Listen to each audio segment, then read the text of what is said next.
Oh, guys, I'm back. I'm back. I told you I'd be back, man. It's been way too long. Let me fix my camera right quick because it's a little crooked. Yeah, guys, I'm back. I told you I'd be back. I'm really about to get back on this, guys, because I've been gone for way too long. And I just got a little burnt out uploading videos every day, guys. It happens to the best of the YouTubers, but I'm not giving up on this, guys, because I love making these videos. I love keeping you guys informed with the news and stuff, guys. Let's get right into it. As always, I just want to talk about stocks, talk about some crypto maybe. So let's get right into the first headline I wanted to show you. They're saying global recession is likely. 63% of chief economists say in the WEF survey. And, that's a lot of chief economists, guys. Everybody's out here telling you we're headed for a nasty recession, guys. It's about to get way worse than it is right now. You still got food prices and grocery prices and all these prices for everything is going way, way up. Everything's just been crazy, guys. Gas prices have finally come back down. But as far as food stuff goes, they're still way too expensive, guys. We had our last CPI come out. It was about a week ago now. It was last Thursday, and it came in at 6.5, which is right on the analyst target. So that's why the market's just going crazy. If you take a look at, say, I had Apple stock pulled up. We're going to pull up the SPY, S&P 500. Take a look at this, guys. It's been up about 2.5% on the week. Yeah, 2.6% on the week. And he's still up 2% on the month too. But if you look at it in the long term, guys, it's still up. It's 8%, 3 month. It's up. Hell, even over 6 month, guys, it's still doing pretty good. So hey, look at where it was though, like down 5%. So we're definitely in a bear market rally. Now, a lot of people are going to tell you this is the turnaround point. This is where stocks are starting to come back, and this is where everything just rebounds, and we're off to the races. Don't even worry about trying to buy at the bottom or trying to wait or try to just go ahead and FOMO in now. Go ahead and start buying all your stocks and stuff, guys. But FOMO in and stuff, guys. That's how you end up with stuff like this right here. Some of y'all, I already know some of y'all got burnt on this. Bed Bath & Beyond, guys, 35% down in a single day on Friday. In a single day. Now the market was closed today for Martin Luther King Day, so a lot of y'all couldn't close this out until tomorrow morning. Man, 35% down in a day. But you know what? Because a lot of people FOMOed into it because this thing was up 200% over the week, and that's with it coming down. So this thing was actually up 300% at the high. Look at that. This thing went from like $1 to like $5.50, guys. That's insane. That's a huge move. I know some of y'all retail investors out here got destroyed on that play. This is what made me come back, y'all, because I got to let y'all know that y'all can't be doing this right here, man. I'm not a financial advisor. Nothing I say is financial advice. So you got to invest in blue chip companies if you're going to invest, guys. Don't be just a trader, guys. Don't be just in these hype stocks, these meme stocks and stuff. You got to get into real, good, solid blue chip companies. Get into your Apples, your Microsofts, your Googles, your Lowe's, your Home Depots, your Walmarts, your Coca-Colas. You got to be in real good stocks. You want to be in real good stocks, especially if they're already going to be cheap like they are right now. I mean, look at Apple. Apple's been just beaten down this year, guys. Let's talk about Apple. It's still on 1% right now. Trading. That's what it traded at Friday, I should say. Even in the past week, it's up 4%. So it had a good week, but it's still down 2% on the month, guys. This bear market ain't over. You're not having a bear market be over. With the market going crazy and Apple's still like way down. Apple's still down 2% just in the last month, 7% in the last 3, 10% in the last half a year, guys. No. That ain't happening. That doesn't happen when there's an actual bull market going on. Everything goes up, especially Apple. Apple's the first to go because it's the biggest stock. It's the one that everybody wants to hold. All the big money. This is the big money right here. This is a damn almost $2 trillion company, guys. So all the money is right here. If you want to see what big money's doing, this is the stock you look at. So they're already calling. Look, because Tesla and AMD have had a rough goes of it. They're saying Tesla and AMD make Goldman Sachs list of stocks for soft landing. So I just told you about how 63% of people are calling for these chief economists. They're all saying, yeah, we're going into a recession. Things are about to get real nasty. Hunker down.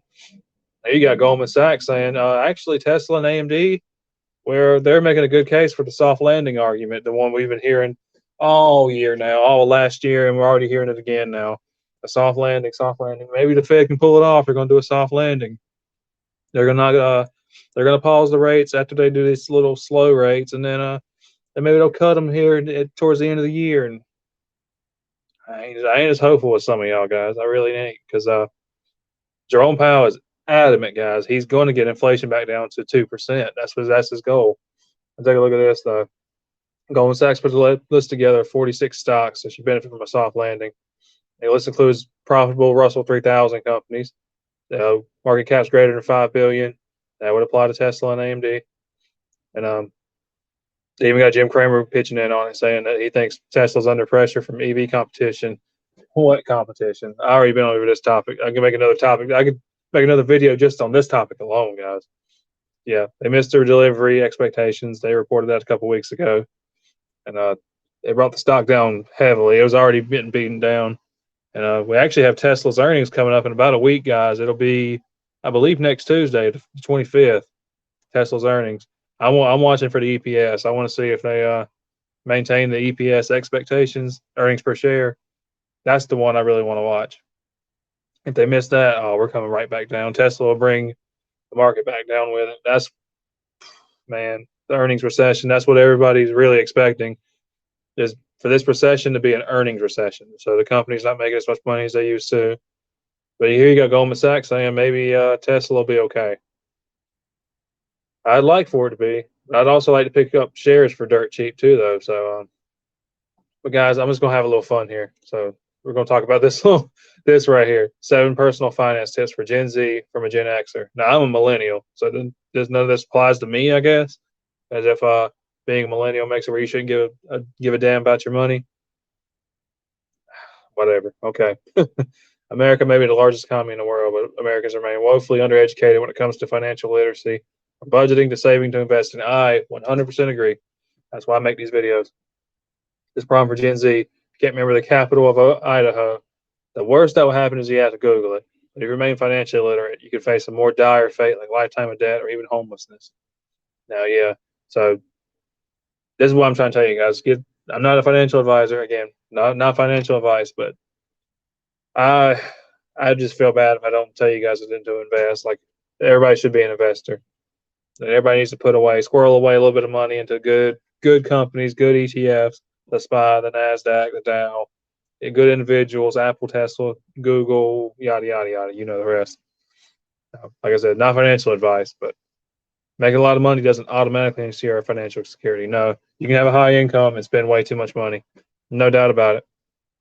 Don't inadvertently pay $5,000 for a $2 frisbee.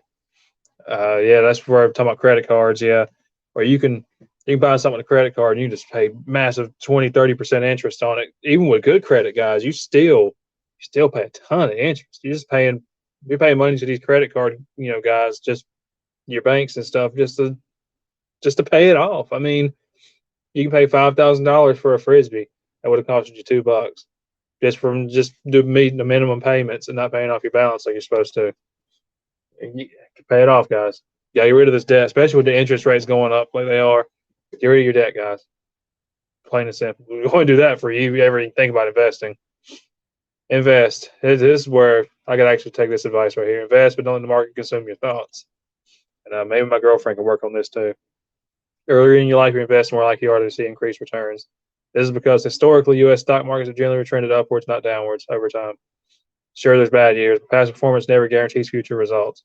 But over a long enough timeline, values of many of the companies have historically grown. They will. They always will. They always have. They always will. I'll go on a limb and say that. The market goes up over time. The market goes up to the right over time. But there's a lot of this in between it. You know what I'm saying? So yeah, just be aware of that. The market does these cycles. And ideally, you want to, dollar cost average through most of the volatility. But on the lower moments, maybe throw a little more in, get some more shares while it's cheap. Like right now, I mean, we're not at the bottom, but now it's still a good time to buy, in my opinion, if you're looking to get in long term. Just my opinion. Again, not financial advice. Don't rely on those investment tips. Do your own research. Exactly. Don't take anything I say with a grain of salt, guys.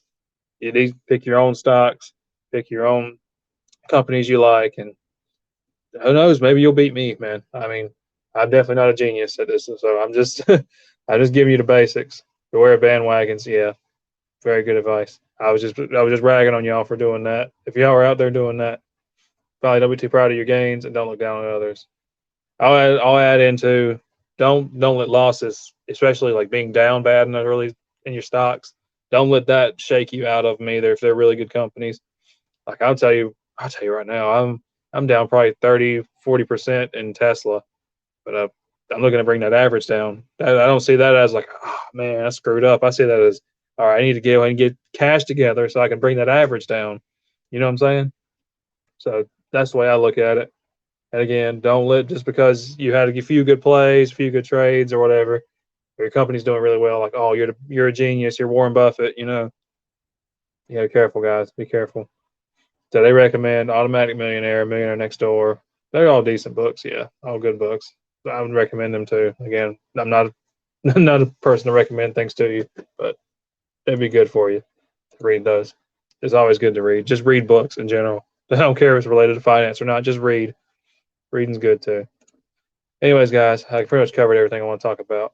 And, the last lax campaign finance rules. I mean, the government's just oh, the government, oh, politicians and stuff. What are you gonna do? Yeah, they buy friends and influence. Yeah, we already know that. And they're gonna send this man to jail, hopefully. And I don't even want to talk about Sam Brankman no more, so I'm gonna end it here. Anyways, guys, I really enjoyed making this video for y'all. It's so good to be back. I'm back, y'all. If you enjoyed it, please like and subscribe, and I'll catch you guys in the next one. I'm out.